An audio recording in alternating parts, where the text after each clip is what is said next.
Pozitivno razmišljanje.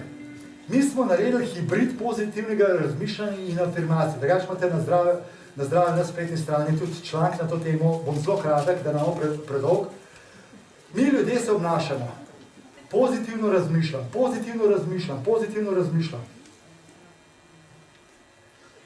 Hibrid, pozitivno razmišljanje in afirmacije so postale razlog oziroma izgovor za lenobo.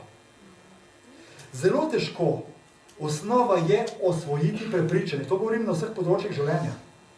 Se pravi, če me je 200 kil, pa se postavim pred ogledalo, vitak sem.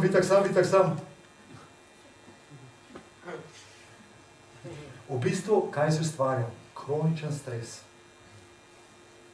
Ker točno cela moja bit ve, da to ni res. Okay?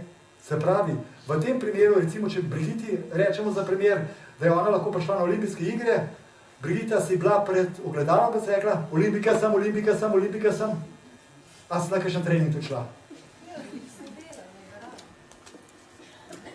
Ok, se pravi, v tem primeru je veliko bolj praktičen potegniti vas.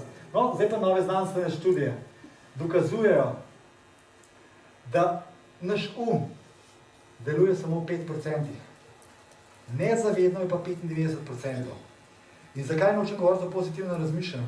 Govoriti o 5%?